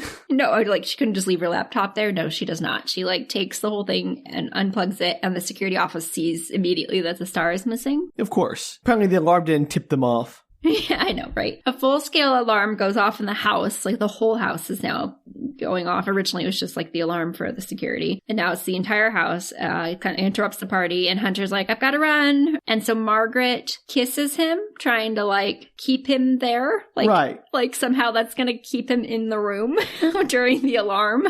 To be fair, it might. But it doesn't. So she just kind of half-cheated on her husband for no reason whatsoever. So he runs off, she runs off, Peter and Fiona realize they're in trouble and are trying to get out of the building. And he tosses a bag with the star up to Fiona, who's like crawling through the ceiling tiles or whatever. And he can't make it up fast enough. He has plenty of time in the movie, of course, but in fake reality, he can't make it up to the ceiling tile. Well, I mean, you've got to have some attention somewhere, Danielle. I know. So he tosses up the bag to her. She puts the ceiling tile back in place, runs off, and he runs off in the other direction. And Fiona manages to catch the really stupid sidekicks right as they're leaving and manages to get into the van and escape with them. Oh, good. Peter is left behind. No, Peter. Well, it's okay. We don't really care. Well, you don't ever see him again in, like, that scene. All you see is Hunter showing up to notice that the star is gone, that the pliers are on top of his podium, and that Peter has left his calling card at the empty podium. Oh, no. Peter has a calling card? He just has, like, his business card or something that's sitting on why there. Why would you leave your business card for a murderous villain? Wild. Like, that doesn't make any sense, Peter. No, it's the dumbest thing. Why would you want him to know who did it? So they all make it back to the castle, except Peter, who, again, they aren't sure if he made it out or not. You don't know as the audience And they don't really care anyway. All they wanted was a star, and Peter was inconsequential. Yes. And people seem, like, as you said, people seem very deeply unconcerned with the fact that they're like, well, Peter may or may not have made it out. I hope he's fine. There's, like, general confusion as to why Stacy is still dressed like Fiona, because she apparently hasn't had time to change yet, I guess. Oh, no. They had time to change, but they were too busy doing other things. Making out. And she explains, she's like, well, they moved up your disciplinary hearing. And Fiona seems also very unconcerned about that as well. She's like, oh, okay. And they all just go about their like conversation. And I was like, whoa. Like, so many things have just happened and you don't seem concerned about any of them. I really hope Peter sees this as an opportunity to break free from Fiona. Like, Fiona and her whole family / person who looks like them but is not family are terrible people. They're sociopath. They have no empathy. So I'm glad I'm glad I had this revealed to me, because they didn't come back for me. They just left me here to die. They don't seem to care, and I'm better off without them. Yes, all of that would be true if they did not then say, oh, you got the star. And she's like, yeah, duh. And she goes to pull it out of the bag. And surprise, it's not in the bag. It's a basketball, Sam. Did Peter steal the star? Maybe. Okay. I'm liking Peter better now. So I do feel, however, that she would have noticed that the pointy star was not in the bag. Oh, it's a basketball. It's a very different thing. A basketball. It wasn't like a starfish or something. It was like a basketball. Like, was she just carrying it from the top and never once, like, put it in her lap? Also, I imagine the weight would be very different for a basketball and a star. So they've been double-crossed by Peter! ! Oh no. I'm okay with that. So Kevin and Liv. So Kevin had gone to, like, get Liv. I think I forgot to say that in my notes, is that he, like, ran off to get his daughter because she was stuck in, like, Brussels or something. So he drove the 8 hours to go get her. And they show up and they're like, why does everybody look the same? Like, they're super confused, as you would be. They all look like three different versions of Fiona. You promised me you would never do this. We're leaving. Yeah, and Margaret's like, it's cool, it's me. And he's like, how do I know that? Like, you look just like the other two. And she's like, let me prove it to you. And she makes out with him in front of everybody. And he's like, oh yeah, it's you. Which is That's not how that works. Good test. Terrible. Awful. I was like, ew. No, absolutely gross. Also, I just made out with Hunter at a party. Right. So, all these three women are terrible people. A little bit.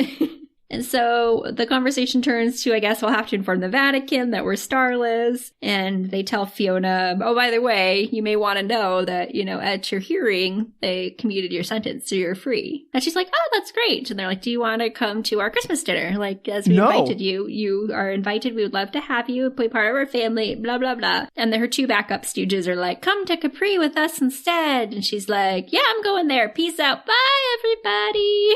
Are the two stooges going back to prison? Because why are they out? Their sentences weren't commuted. And she knows that they tried to leave her. Like, they know that she knows that they drove off without her. I'm like, the only put them back in jail. Is if Fiona and Peter were in cahoots, and she was going to go meet Peter so they could take the star and sell it and live on a private island for the rest of their lives. Yeah, that's not quite what happens. But it should be. The next morning, they're all driving to Capri, and she does stop at her old school. Why? Because, surprise, Peter's in there with the star, and he's holding it hostage until she talks to her mom, who's in the dining hall. Peter! Why? No! It's not his Why business. are you so invested in getting her to talk to her mom? Just so you can, like, go out with her? Ooh, Peter, I was with you for a while. It makes me really mad. I would be so mad. I would be livid. So he apparently double-crossed her specifically so she knew that she was destined to be lonely and miserable. Not his words, her words, but he agrees. And she says to give him the star or she'll call the police. Which, you know, totally fair. Yeah.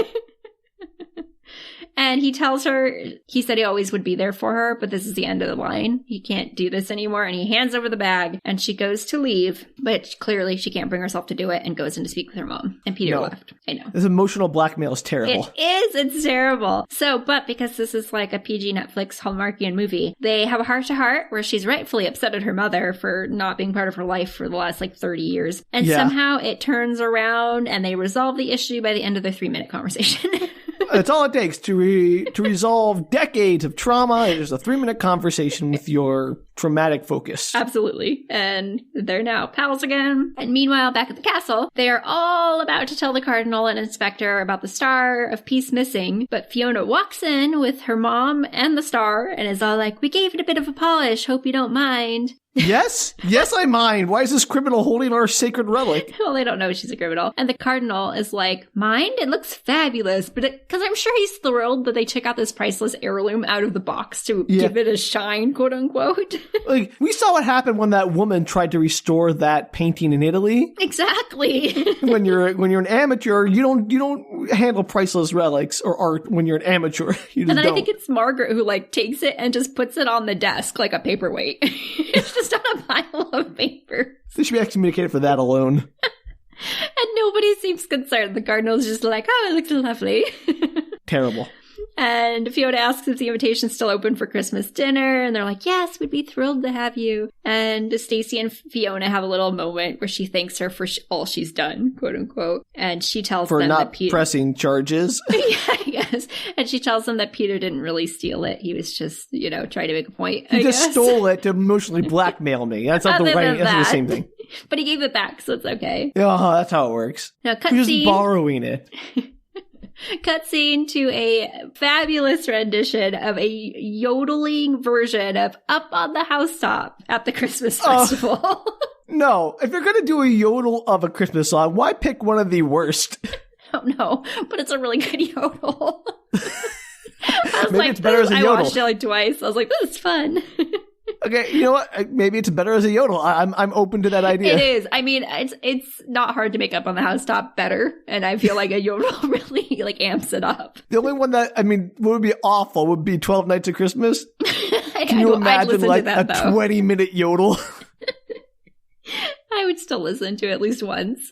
Oh, 100%. They'd be like, well, my life is now complete. I kind of want a yodeling. I wonder if there's like a yodel Christmas album with all the Christmas there's classics. a Barking Dogs one, so there's gotta be. I'm gonna look it up. Please do. Share it to our Twitter.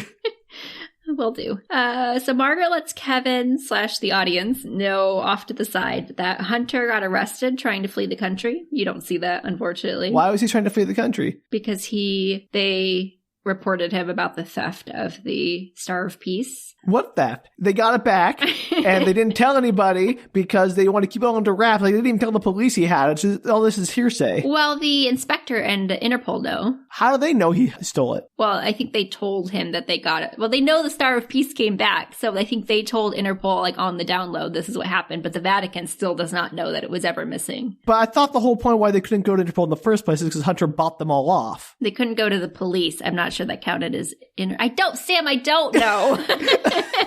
All I'm saying is either Hunter should not have been afraid of the police now, or they should be able to go to the police earlier. Well, maybe they meant like local police versus Interpol, but yes, they should have involved Interpol. I don't know. Sam, your point stands. It's a wonderful point. However, they still get arrested trying to leave the country. Okay, sure. And then Kevin asks Margaret if she kept the red Fiona heels that she was wearing earlier. Oh, no. I know. Oh, no. So I guess what we're really figuring out here is that Kevin and Edward just really want, like, to bang Fiona. And Peter. I mean, they all want to bang Fiona. That's true. Like, she is the sex object in this movie. Right. And they should just have, like, a six-way, I guess, of the three girls and the three. Because, I mean, Edward... Oh, okay, these names are hard. Edward used to be with Margaret, I think, originally. They didn't really want to get married, but technically they were together, and so was the other ones, because they swapped partners, and now Fiona, and they're all attracted to Fiona. They might as well just all get together. Yeah, I mean, go live your best polyamorous life, guys. No one's judging. I think it would work, honestly. I don't say that about all, like, trios and quadruplets and everything, but I think it would work. Sextuplets? Yeah, like sextuples. And love triangles. Like, sometimes I don't think that would work in a love triangle, but I think it would work in this love sextuple. I think it's a sextuple. We got there. And it's a sextuple, so it works both ways. Funny. And anyway. All right, sure. Edward is better than the movie. Got it.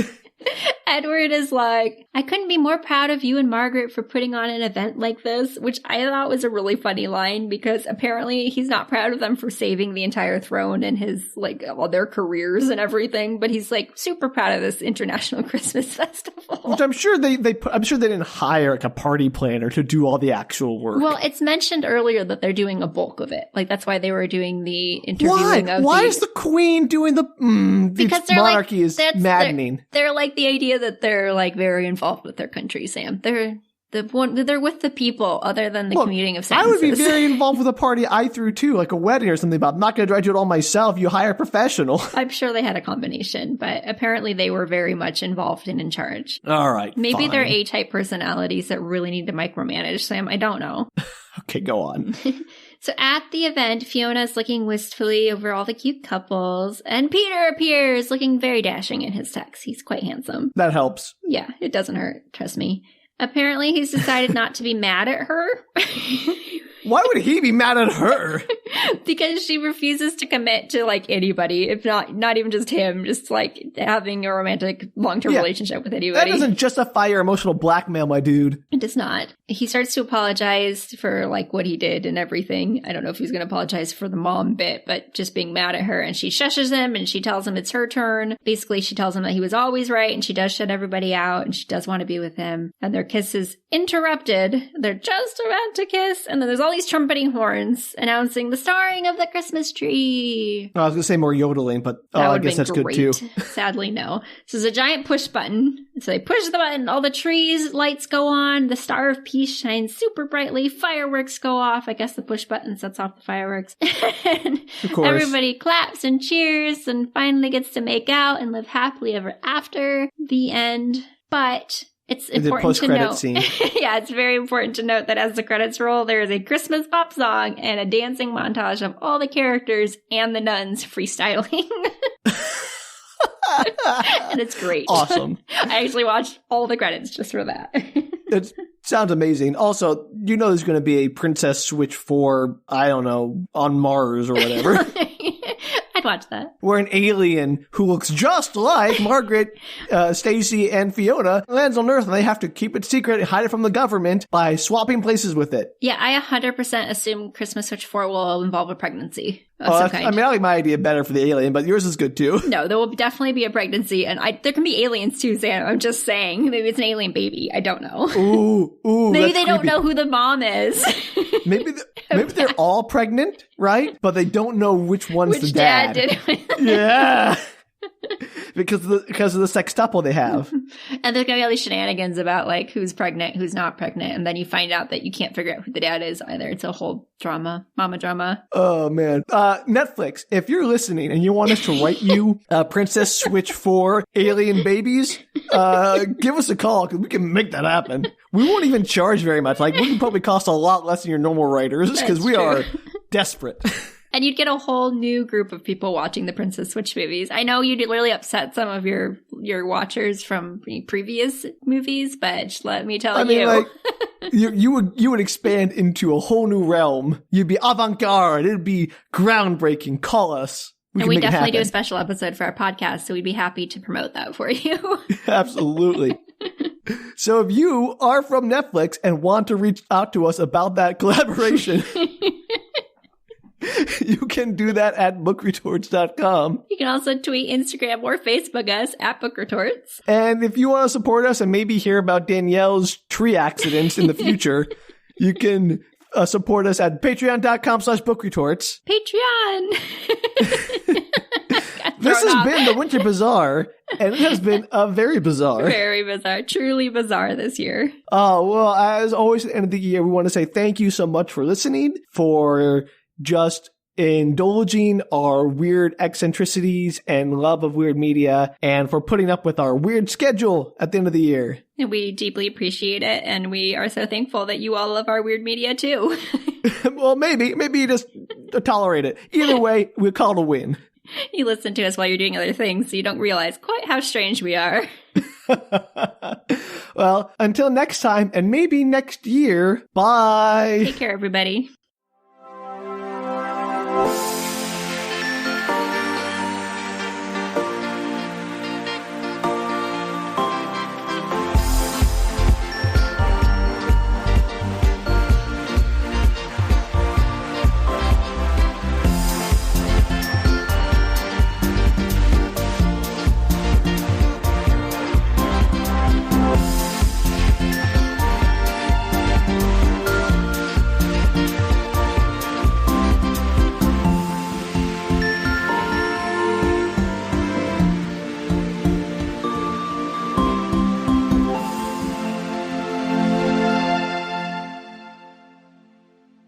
fabulous, Sam. A fabulous yodeling rendition. Oh, you cut me off with yodel. Yeah, sorry, but I don't tell the planes when to fly. Can't believe you. Talk to them. Stupid planes. Interrupting my yodel. Look, I knew I was going to have something to say about yodel, so I want to make sure I can get it in there with the plane. All right, we're good.